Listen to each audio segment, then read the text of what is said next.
Good morning, everyone. Thank you for joining. We're going to give it a couple more minutes for additional participants to join us, and we'll get started. Thank you very much.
All right, good morning, everyone. It is now 1 after, so we're going to go ahead and get started.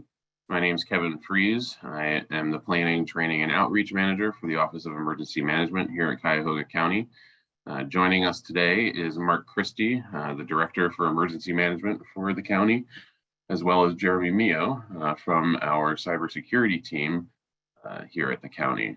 With that, Mark, I will kick it over to you for a welcome. All right, can you hear me okay? Jeremy, can you hear me? Thumbs up. Yes. All right, good morning, everybody. Thanks for being with us. Welcome to our 2022 edition of our Summit Speaker Series. For those that might be unfamiliar, for the past several years, we've tried to host either an in-person summit or a speaker series each year to bring interesting topics and subject matter experts in front of our public safety partners to hopefully learn about topics and issues that are relevant, for their planning. And so, this year we're happy to bring a slate of three distinguished speakers, starting with Jeremy's presentation today, Jeremy Mio from our Department of Information Technology for the county to talk to us about cybersecurity. I do want to mention that we have two additional speakers that will be happening throughout the rest of the year. Hopefully you've seen them already on our announcement, but for those that might not be aware, the November 8th speaker will be Director Stephen Glick from the Ohio Department of Public Safety, and he will be talking about crisis awareness and self-care with a particular focus on first responders. And then to close out our speaker series this year, it will be a presentation from Louis Vance Taylor, who is the Chief of the Office of Access and Functional Needs at California's Governor's Office of Emergency Services, and he will be discussing integrating access and functional needs into planning before and after emergencies. So again, we're happy that we were able to get these nice presentations scheduled for our series this year, and we hope that you take advantage of all of them. So if you haven't done so yet, I strongly encourage you to register for the final two presentations this year. Today's presentation will be structured primarily with Jeremy giving his discussion for probably 45 minutes to an hour, and then we will open it up to questions at the end of the presentation, and that'll be moderated by Kevin through the Zoom chat function. So if you have a question either during the presentation or you want to ask one at the end, please use the Zoom chat function to do so. So without further ado, let me introduce Jeremy Mio.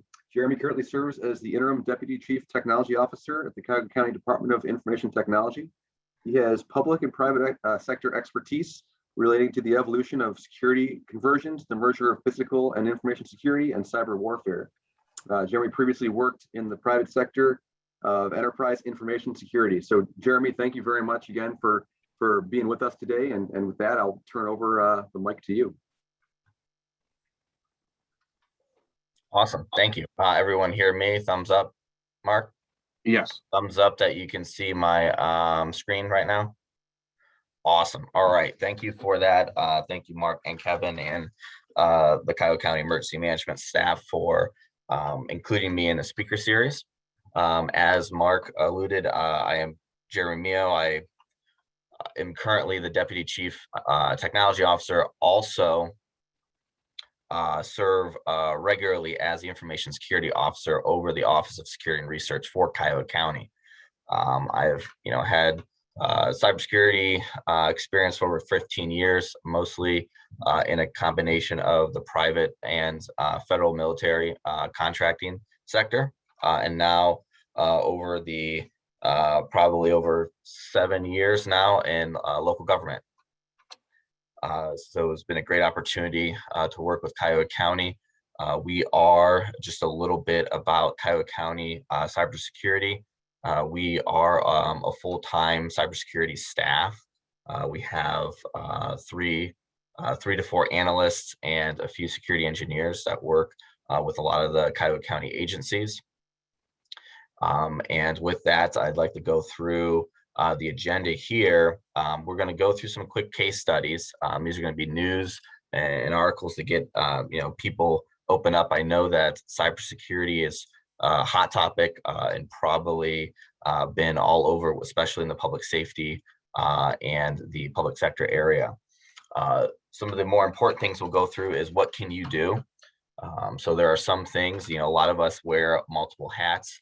Some of you may not have an IT department, let alone any type of dedicated cybersecurity staff. So it's a lot to handle in today's day and age. We'll also go over some Regional 2 initiatives. These are some grant funding opportunities that are going to be in this area.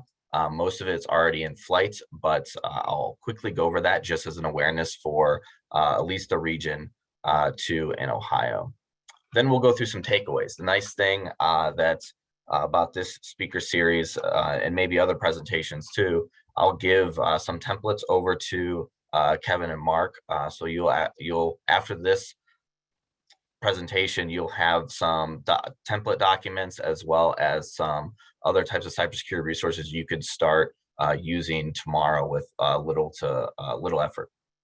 So with that, I'll start in some of our quick case studies here.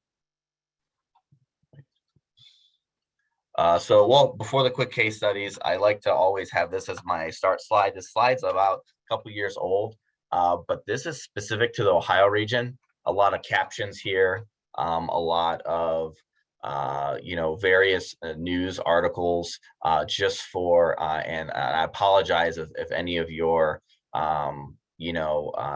areas are on this.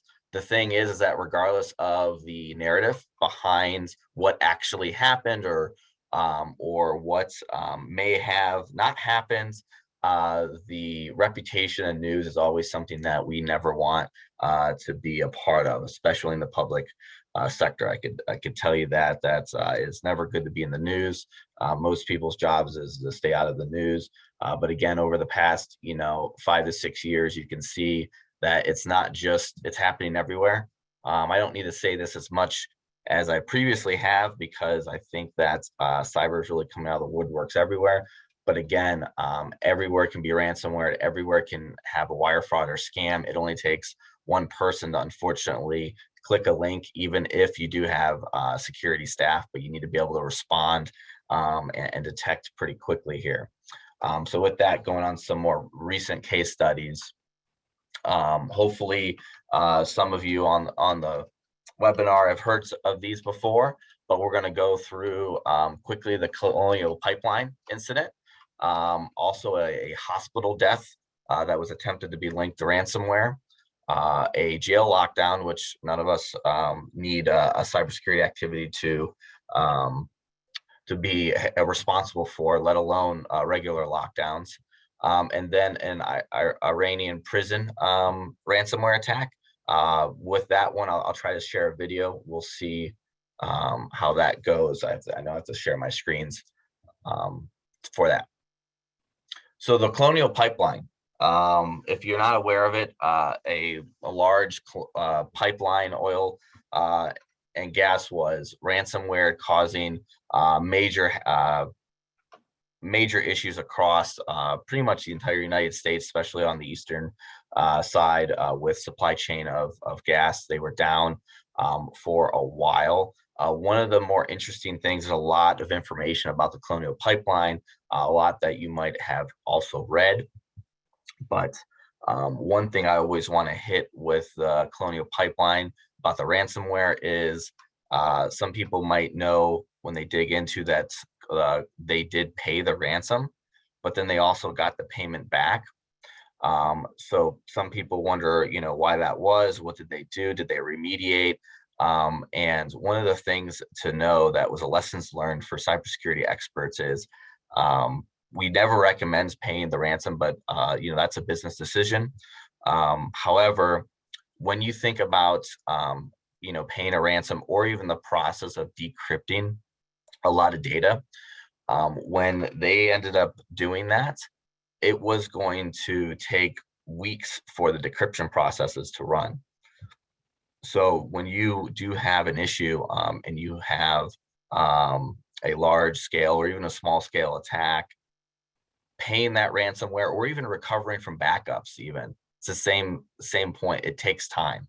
A lot of people don't review what their recovery time would be. They either have backups and believe that they're all safe, which is most likely true, but how long does it take to recover from those backups? I know we've done studies here at the county that if we had a major ransomware attack between all of our systems and everything was encrypted, and even with backups, if we had to restore from backups using some of our older technology, which again wasn't that old, would potentially take weeks to copy, just because data transfers and recoveries. So we try to review how can that process be quicker, how can we make sure that systems can be reliable and get up in a quicker state. So the Colonial Pipeline, when they paid that ransom, it took an additional, when they did the analysis, it was going to take about 2 to 3 weeks to even uncrypt all the data. So they ended up not actually utilizing that. Luckily, they got their money back through other means. But just something to note when you're reviewing some of the best practices in ransomware is to have your backups, but also realize what does that mean and how are those backups applied is the point there. Another one here, ransomware in the news, is a hospital death. This is over in Germany. There have been other ones as well throughout the year. Again, this one was attempted to be related to the ransomware attack. Quick story is that the hospital was under a ransomware attack. It knew it had a ransomware attack. It took a patient in, and the patient had to be transferred. And during that transfer, that patient unfortunately did not survive. They did find later that that person probably would not have survived anyway, but it does bring up a large point, which has been discussed in the US a lot as well, is what are hospitals responsible to do if they are knowingly under an attack or have a certain level of attack and taking in any type of patients for certain systems. Again, that gets into a whole other, even outside of my expertise area, but it's one of those things that, you know, it's starting to affect the physical world. You know, obviously we know of some of the other attacks on, you know, defense systems, and there was a wastewater system attack. But again, these are really starting to affect physical systems here. So it's one of those that is pretty interesting to understand. And just know that at some point, it might not have been in this situation, but at some point we can all see the scenario of someplace being under ransomware and then services not being able to had and potentially either lice or catastrophic loss. So just again, another interesting article to read in. There is a lot of talk through legislation on if hospitals have a duty to notify patients of certain things or someone. There's a lot of cybersecurity legislation that's been proposed on that. But again, something just to think about going forward in the world we live today. Another one, maybe a little more related to some of the public safety. I know definitely related to us here at the county, as we do operate, maintain a jail. Is that a ransomware attack? This is recent of this earlier this year. Took a whole New Mexico jail offline. They had to go into lockdown. Security cameras, automatic doors, pretty much everything was seized to operate due to a ransomware attack. I know that in a lot of older jails and some of the newer jails are getting retrofitted with electronic locks as well as automatic doors and different type of mechanisms. Obviously, I think that a lot of them have physical fail-safes. There's a lot of safety precautions. However, it's still not a good situation to be in when you have to go into full lockdown.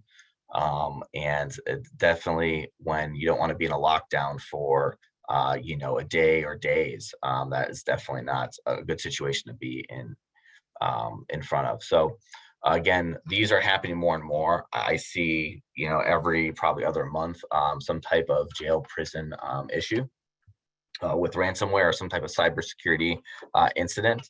A lot of those systems have been neglected, and a lot of old systems that need to definitely be reviewed from an IT perspective. So again, another interesting article here. The next one is a little overseas in Iranian prison. This was an interesting one, not because of the technical nature of the attack, but more so that they kept one CC camera up and recorded what the master control in this situation was doing. I might, what I'll do is I'll probably just share out this video so you guys can all watch it. I'm not going to attempt to kind of screen share off right now, but it is a pretty interesting video watch. I'll make sure that it's in the links there. They go through it. It's really interesting to see how, you know, their computers start to respond. They try to call some people, and then they just resort to taking pictures of it as their whole system is compromised there.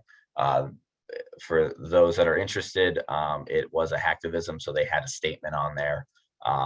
Apparently, it was a prison that was doing some immoral things, but again, it shows you the inside of how this happens, how quickly it happens. Within, you know, 45 seconds, their whole systems are compromised and ransomware. So what can you do? We have our federal contacts, also federal reporting contacts. There's a lot of services from a local, state, local, and federal level that you can take advantage of. Also know your IT contacts. Who you're going to call if you don't have an IT department and you have a subcontractor or some other type of service. Sometimes they offer great IT supports when you need some of your things looked at, but do they respond to security incidents? Do you have a separate service?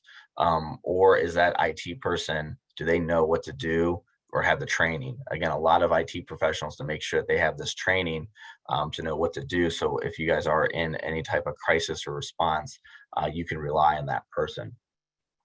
Another thing that we all have to understand, I know that there's a wide range of technical understanding, especially when it comes to cybersecurity.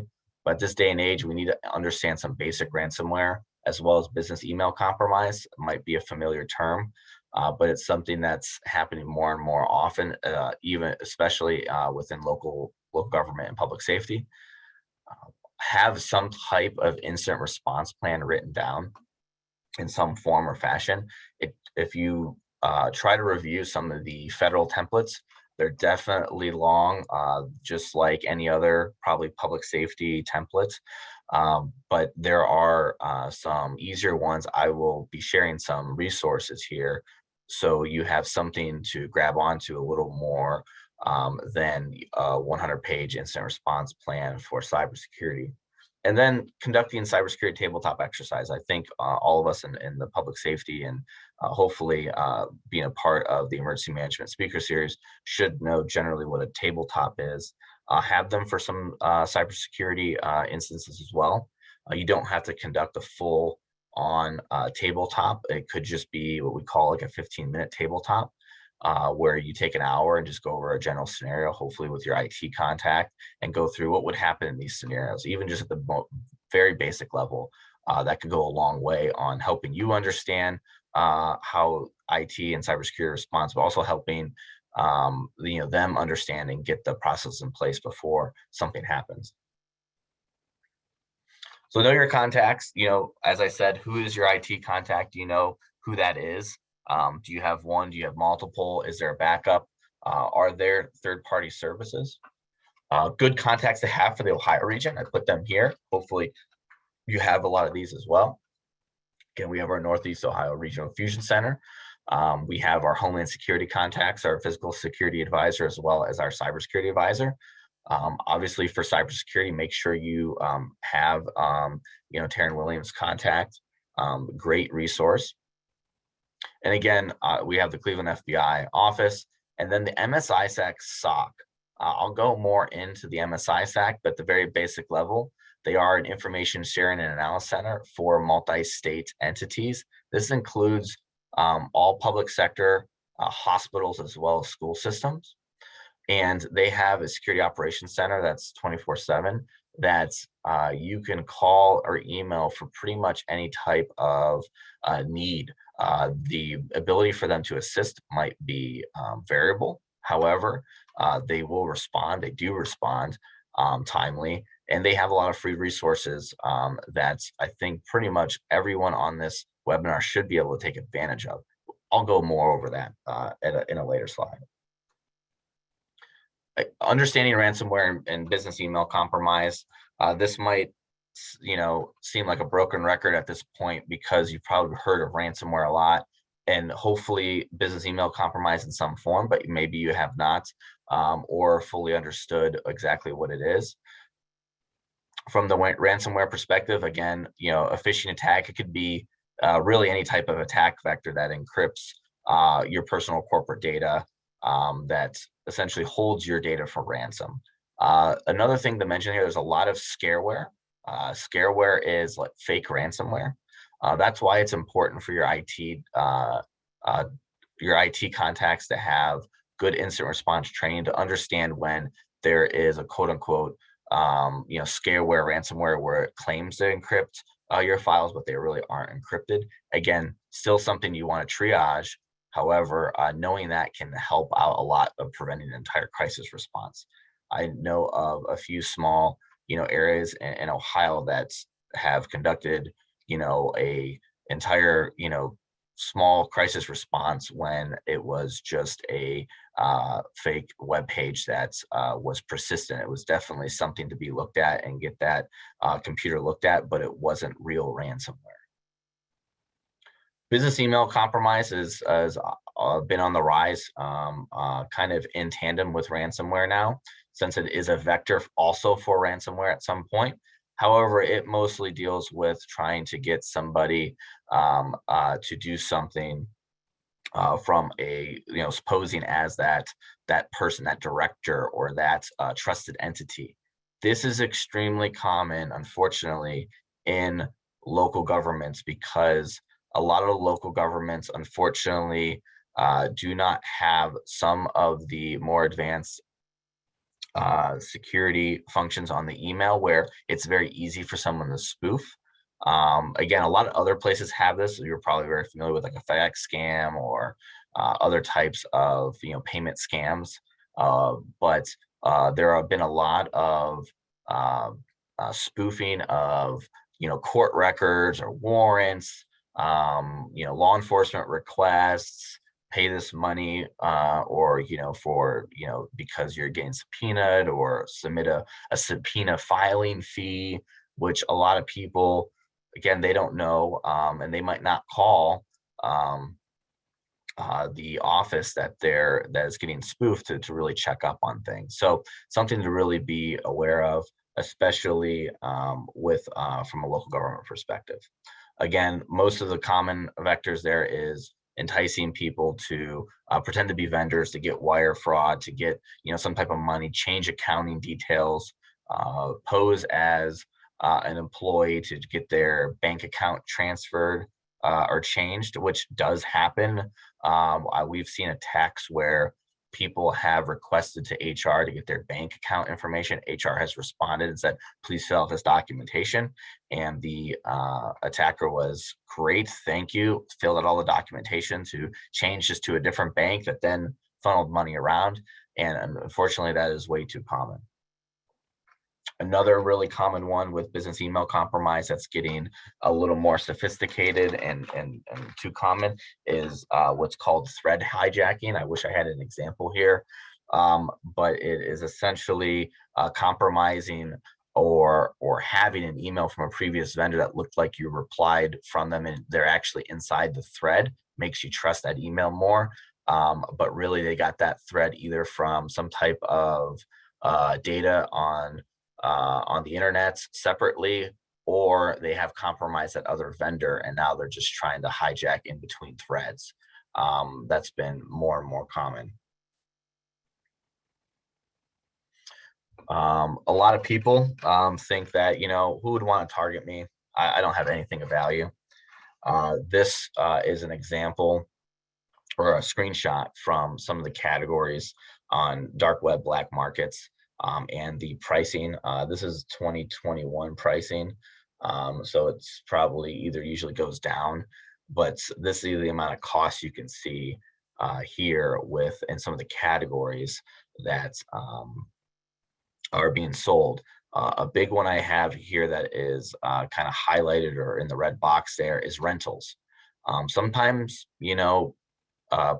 attackers just want to rent, a compromised area, especially local government VPN rentals, so they can, essentially just posing as a local government entity for whatever they're doing. It is very, very common and very, very high valued thing from an attacker perspective. The SMTP rentals, those are essentially email services. So being able to email as or relay as a government entity or public safety entity is, again, getting pretty common. I mean, even unfortunately, some of the federal listservs have been utilized as this and been sending out spam or certain types of information that wasn't authorized.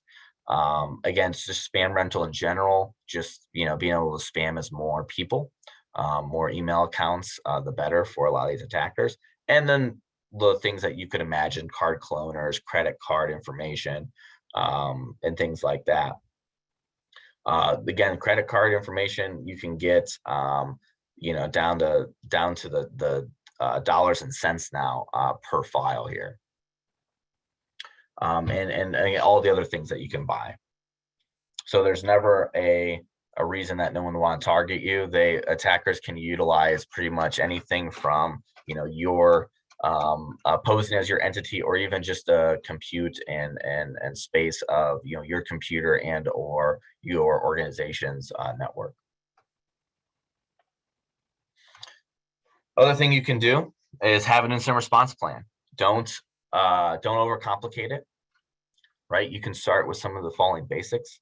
Having a definition, what's an incident, right? This is, I hope, pretty normal from a public safety perspective, emergency management, right? Having that definition of a cybersecurity, specifically a cybersecurity incident, and maybe what those thresholds are for your specific organization.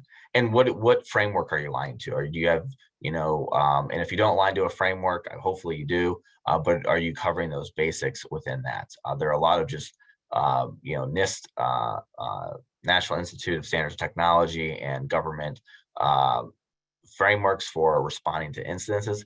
They're pretty basic.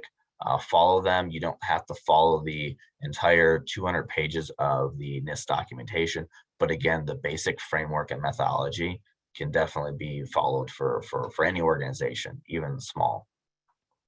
And what are your basic responsibilities? So you have your IT contact, what's their responsibilities? Do you have a third party that has different responsibilities? Who is that director that can, or chief that can make that call to shut off a system or impact some type of critical function? Again, should be pretty basic in the emergency management world, but cyber has a different twist. Make sure that you know those differences. And then chain of command, again, a lot of this stuff is pretty straightforward from an emergency management perspective. But again, having that IT spin on things kind of might change that. And then when do you call on a friend? Do you have a friend to call? Do you have mutual aid? Do you have, if you're a non-law enforcement entity, when do you contact law enforcement? What office of law enforcement do you contact? When do you contact Homeland Security versus the FBI versus local law enforcement? And if you're a law enforcement entity, when do you contact other law enforcement? Do you have, or some type of task force or something like that? When do you bring in the National Guard? Obviously, the state of Ohio has the National Guard Cyber Reserve. When does it go to that level? Some cities have brought them in, but when does that get brought in? And if you don't know, who can you contact? Again, the Taryn from DHS, the cybersecurity advisor, be a great resource to understand when that should be escalated, when that night. And it might just be call a friend and figure out this situation, get more information. As I mentioned earlier, I will be providing examples.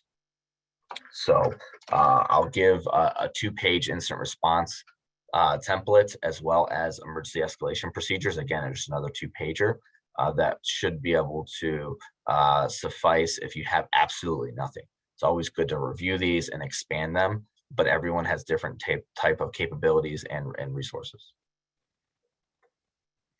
Another one, again, something that you can do is conducting tabletop exercises. I mentioned it earlier.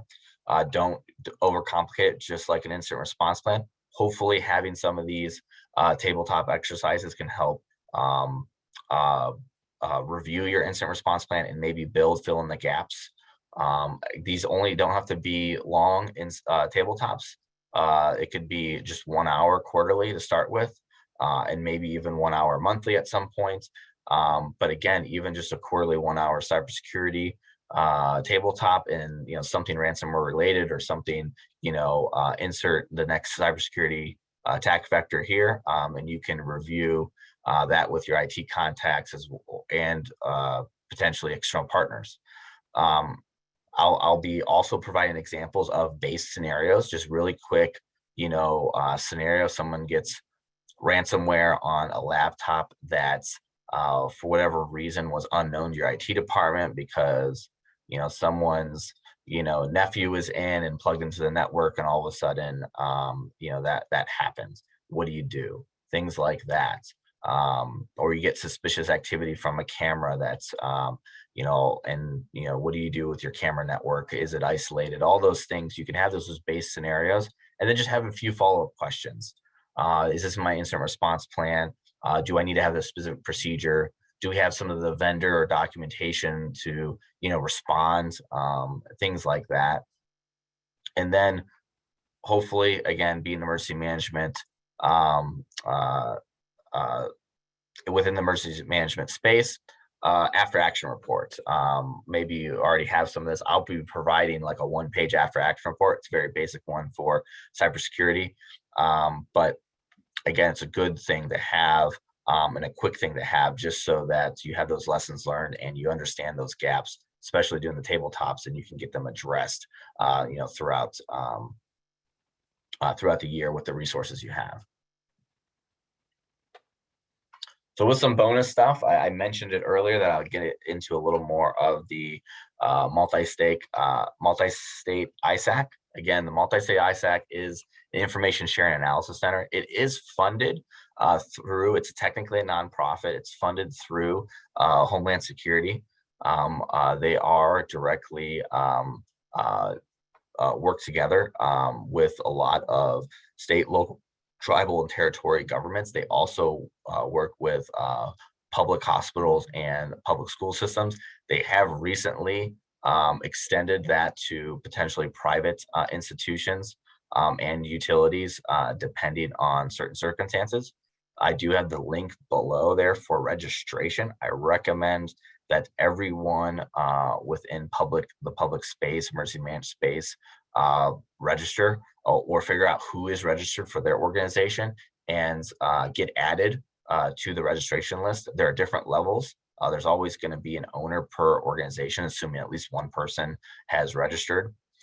But you can also have different levels for everyone to be registered in some form or fashion to get types of briefings and other types of capabilities. The MSISAC also, for free, will do a lot of services for all of the entities that qualify. That's domain monitoring. They do incident response. They'll work with you, and you can send them, they'll walk you through how to do forensics on something, or to send a computer to them to understand the root cause if you don't have the capabilities. We utilize them a lot at the county. There's a lot of training sessions. There's more webinars. There's a lot of resources that they have, and a lot of free services that you could get for zero cost. And all of a sudden, if you found, a Cuyahoga County email account on the dark web, they would notify they have services through Homeland Security and other means to monitor some of the dark web and some of the reputational stuff for many, many entities, for thousands of entities within the United States. Another good free public resource is the Homeland Security CISA, the Cybersecurity Infrastructure and Security Agency. They have a lot of also free services. One of the main ones I'm highlighting here is the Cyber Hygiene Service. Again, you can fill out like an MOU with them. It's all free, and they can constantly scan. If you have any type of public facing services, they will scan those within that scope that they do that. We do that here at the county, and we get weekly reports to make sure that we don't miss anything. Even if you have certain services that are doing that today, it's a free service. It's also very well run, and you can get a lot of information from that.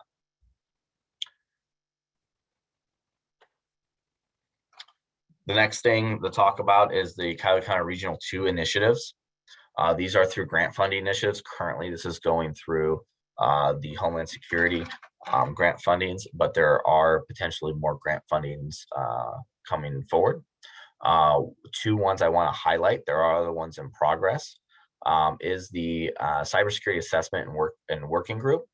There is, between all of the counties in Region 2 and the City of Cleveland, we are working on a cybersecurity specific work group to be built out to have that awareness and that constant communication between IT and emergency management throughout the region. And again, just building that base and what that looks like is a lot of work, and that is just now starting. And I believe a vendor has been awarded to assist with that, just to make sure that we have all of our documentation, our framework, and understand each of the county regional needs within Region 2. Another one I like to mention is the .gov domain review and assistance. If you are a government entity and do not have a .gov domain, hopefully we will at some point have services to help you with that, or at least guide you. Homeland Security themselves have been doing this a lot, and making it easier for local governments to register their domains. But it definitely is still a process that has to have someone focus in the paperwork and working with Homeland Security to get those domains, let alone the technical review and the potential communication out to citizens to let them know that services are potentially the public facing domains are changing. Cuyahoga County, there are some specific Cuyahoga County area initiatives that are mirroring kind of the ones in Region 2, but potentially others as well. So those are coming soon. To know any more about those, you can definitely reach out to Emergency Management, Cuyahoga County Emergency Management, and they definitely will either get in touch with myself or themselves know the statuses on some of those. So with that, I kind of want to end to one thing. All the takeaways. So what you'll be provided here either shortly after this presentation, this webinar, is an IR, instant response emergency escalation template, an instant response plan template, and some tabletop exercise specific to cybersecurity materials. That's going to include the 15-minute tabletops, some of the scenarios, and the after action report. If you are an MSISAC member, this is going to be the same material that the Business Resiliency Work Group has. The multi-state ISAC has different types of working groups you can either be a part of or give presentations on a monthly basis. I'm a part of one of them, which is the Business Resiliency Work Group that builds out the monthly tabletops. So I'll be providing, again, the same material there. So if you already know that material with MSISAC, good for you, you're ahead of the game. But for others, I'll be sending that out in those resources as well. Usually what I do is to make sure everyone's still paying attention, but I know that this is in a webinar format, as I try to, at the end, see if people can guess what this internet-facing system is. I think that's Mark and Kevin might have already seen my presentation, but I'm going to give them a guess if they remember. I have no idea. You guys are you're getting quizzed here. I have not seen this before, and if I have, I've forgotten it. Kevin might know though. It looks like some sort of HVAC related system. So this is an internet-facing crematorium. Oh. The little crystals there, that the blue are the flames, the oxygen, right?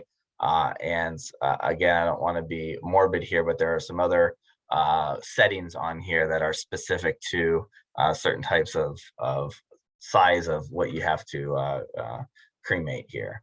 But again, probably something that shouldn't be on the internet, or if it should, it shouldn't have default password.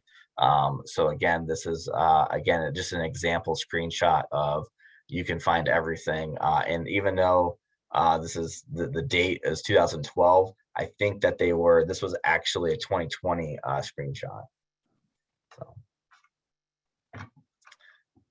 So with that, I like to kind of go to discussion Q&A. I know that we're at 40 minutes here.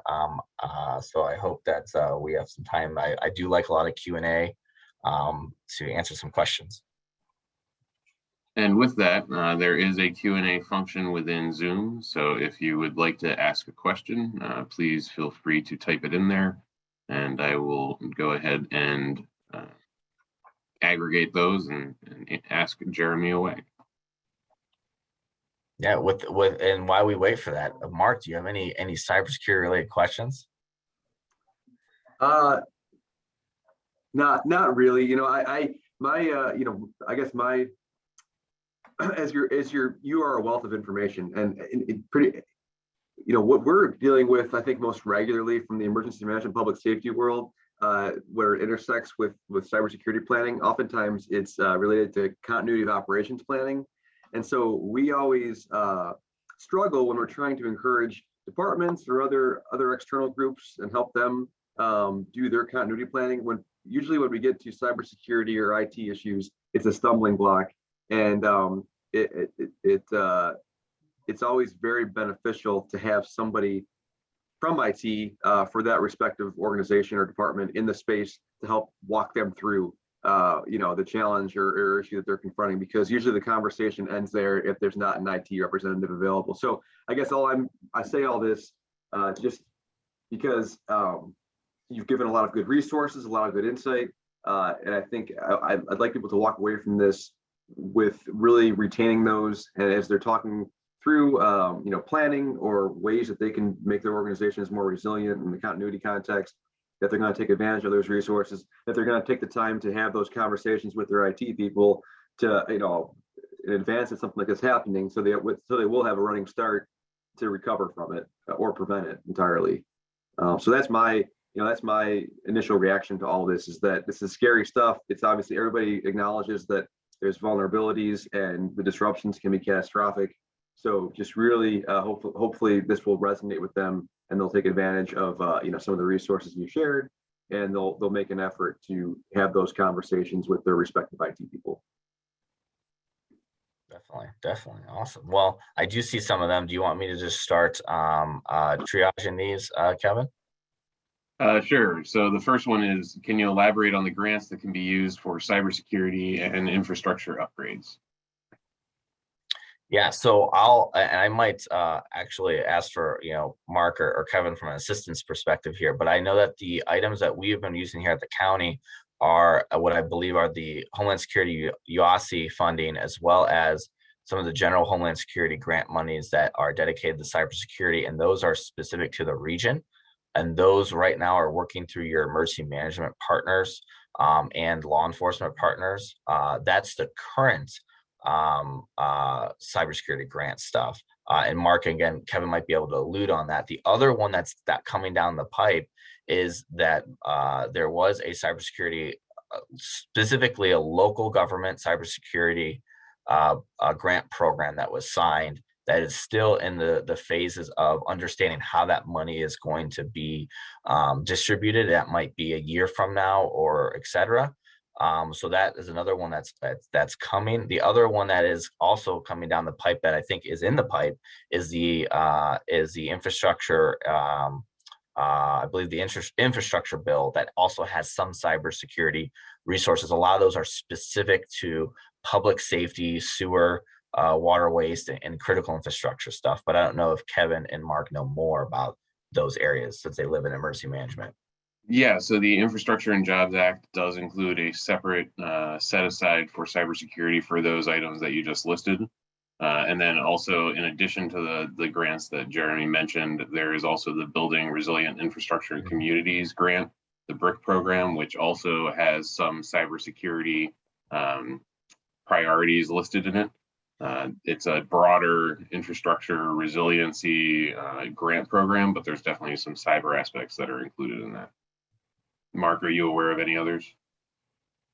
I'm not. No, I think that pretty much covers it. And Lisa, I know that question came from you originally. So, we really, a lot of these cybersecurity regional conversations started based off of the state Homeland grant process that Ohio EMA had implemented several years ago, encouraging counties to work together in within their region through that grant process. I know things have changed since then from the state guidance for that process, but that's where the initial collaboration was really starting to happen with our counties within Ohio Homeland Security Region 2, and we engaged each of our respective IT departments on these collaborative efforts for cybersecurity.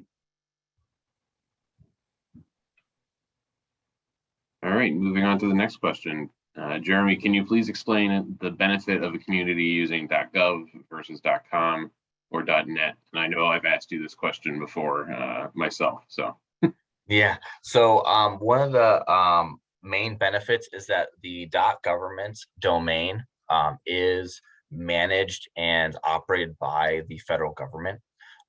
So what has happened in some other communities is that if you are registered to a .com, .net, or anything not .gov, I could call up that hosting provider and I could potentially social engineer and pretend to be somebody, or maybe I have information that's on you because I have access to your email, and I can take over your entire domain without even, trying to attack your website or anything like that. So there's no real protection. I mean, they have procedures in place to make sure that, basic.com and .net services aren't, hijacked, but it's a lot easier. The government .gov domain there's an entire process. It's trusted, and it's all through specific federal contacts that are trained for that. So it's a lot more of a trusted domain. The other item is reputation. A lot of citizens trust the .gov. I can go and get cuyahogacounty.com and start spoofing as that. But if all citizens know that it's .gov, which we are in the process of transitioning over, our Board of Elections is .gov. We're in the process of transitioning over from .us to .gov, but it's taking some time due to our size. However, a lot smaller city, I can go and get a .com or .net, or a .us if you don't have that, and spoof as you. But there's only one way to get a .gov, and it's a trusted area. Another thing is that there are certain security reporting items that you get with that through Homeland Security, since they control the .gov domain, that you wouldn't typically have access to as well. It's also free, so you won't have to pay for it anymore. That used to not be the case about a year ago, but there was legislation that passed that it's a free domain. The only unfortunate thing is that there are specific naming standards, because it's across the whole United States. So if you're at Smith County, there might be other Smith counties. So there might be a certain change. But if you are unique enough, like Cuyahoga is a pretty unique across, they did that analysis and we got, our base domain. So those are some of the items. I can also send over some of the Homeland Security CISA .gov resources that go more in depth into some of those. Yeah, I would definitely appreciate that to share out with everyone. Thanks, Jeremy. Next question is there any information available for seniors in the county concerning cybersecurity and what they can do? So that is a great question. And fortunately enough, we have specific services for seniors. I'm going to mention another division in Cuyahoga County. We're lucky enough to have the Department of Consumer Affairs, and the Cuyahoga County Department of Consumer Affairs does specific cybersecurity and just spam and just general awareness about technology for not only seniors, but also early childhood and schools. And we have a whole resource for that. They also have access, or they also have what's called the Scam Squad, which covers a lot of scam related activity, with a partnership between law enforcement and the county and some other entities to make sure that even gift card scams, trying to put information at banks and at retail stores to make sure that people know that your son is not captured overseas and needs 25 iTunes gift cards to pay for his release. So things like that exist. They go through different senior homes as well, and they have a lot of resources. They also specifically target on romance scams, which is a huge item of, unfortunately, exploitation to seniors and just generally throughout the community, especially during certain times like Valentine's Day. There's a lot of people that have lost a lot of money through internet romance scams. So they have some resources for that. I'll also send that over to Kevin. This is going to be a long email that I send out to everyone. Next question is, can CERT teams, and if you're not familiar, community emergency response teams, get a .gov domain for them to use either for their website or team email? Yeah, so I believe as long as those CERT teams are, they'd have to be I would say connected to, a government entity that can be registered and qualifies. So if that's a municipality or a county or state, I'll give an example here, and I'm not saying that we have this right now at the county, but if we had our urban search and rescue team that was through Cuyahoga County, they would have to have that cuyahogacounty.gov domain, and they just might have a specific email account through us, or through a registered entity. But again, I know that there are a lot of volunteer and private CERT teams. So I don't know how I would kind of go back to probably emergency management to see, if it was a part of an emergency management function, if the county or the city would provide that to them. Yeah, so most of our CERT teams are community-based, so it would likely have to go through that municipality to get the .gov. One question I had, Jeremy, is with the proliferation of the Internet of Things, that wonderful buzzword, a lot of those items that are, sold don't really come with great directions on how to secure them, let alone being able to access the functionality to secure them. Any recommendations for, people who are getting those smart refrigerators, smart whatever, to secure those? Yeah, so it's definitely a pretty big topic, as well as an importance. It's really hard today to understand that.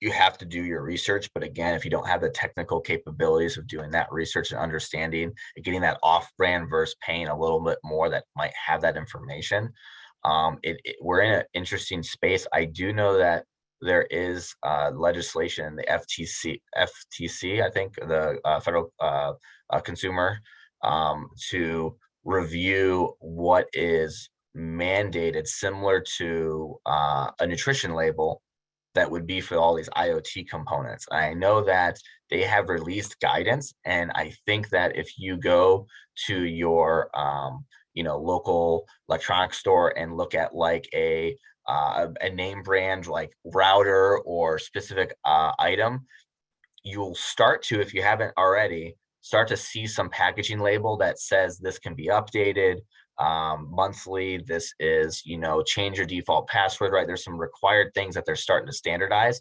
because the guidance has already come that hopefully might be mandated. It's similar to, some other state legislation. I believe the state of California in their most recent initiatives and legislation passes has required on some of that, which essentially means that a lot of manufacturers are just going to do it nationwide to be easier for packaging. But again, even if we get some type of cyber nutrition label on some of these IoT components, it still takes some understanding to know what that is. So I would say that everyone makes sure that they can update whatever that IoT thing is. Make sure that if there's a password, it's changed and you have that somewhere safe. And make sure you know if it is or is not internet accessible. If you don't know, try to get somebody that can review that for you, because you never want, there's a lot of unfortunate, nanny cams, baby cams and stuff that just by default go to the internet, and there's a lot of weird stuff and going on with that. Thanks. And you mentioned, keeping your passwords in a safe space. Other than a notepad in my desk drawer that's locked, any recommendations for such safe spaces? Yeah, well, again, your desk locked dress door might be pretty secure. It's definitely more secure than having all your passwords, password 1, 2, 3. However, I know a lot of people not, kind of discourage the writing down. But if you have something in a physically safe space, right, that's better than not, and that's better than just using the same password. What I would recommend is no password reuse. Don't use that same password for LinkedIn that you use for Facebook, that you use potentially some type of variation for your organizational email account. But there are some free password vaults, password safes. There are a lot of free ones that, at least on one device, you can get access to all your passwords in a central vault, so you only have one password for your many passwords. Things like that would be LastPass, 1Password, Dashlane. There are a lot of them out there. And they also do have family accounts. So again, even though we talk about organizational cybersecurity, it's also important to have cybersecurity and cyber hygiene at the home.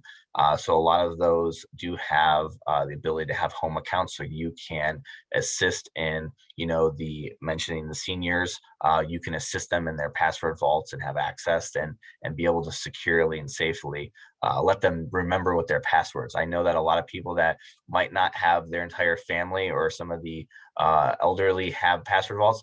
They have the password vaults themselves for them, so they remember all their passwords instead of going to grandma's, notebook of passwords. That's I know I've helped a lot get into password vaults. All right. Well, that appears to be the end of the questions that we have. Thank you again, Jeremy. And Mark, I will turn it to you for any closing words. Yeah, thanks a lot, Kevin. Thank you, Jeremy. You are truly a wealth of information, so really appreciate you spending time providing this information to our stakeholders. Hopefully, everybody found value on it. I think it's a testament is that everybody stayed on the call through or the presentation through the questions. So that's great. I know I was interested in hearing what you had to say. So thank you for that. Thank you to those that were on the presentation today. Appreciate your interest and your attendance in our speaker series. Again, hopefully. You register for the subsequent two presentations throughout the rest of this year. Excuse me. Typically, we post all this information in a section on our website from our speaker series. So our website's sort of in a upgrade phase right now, so it might take us a little bit of time, but bear with us. We will post this and we'll send notice when we do. So yeah, thank you, everybody. Thank you, Kevin Fries, our planning manager, for helping set this all up and moderate the Q&A. And with that, I will, we're at just an hour. So everybody, if there's no other questions, have a good rest of your day. And thank you again for joining us. Thanks, Jeremy. Yep, thank you.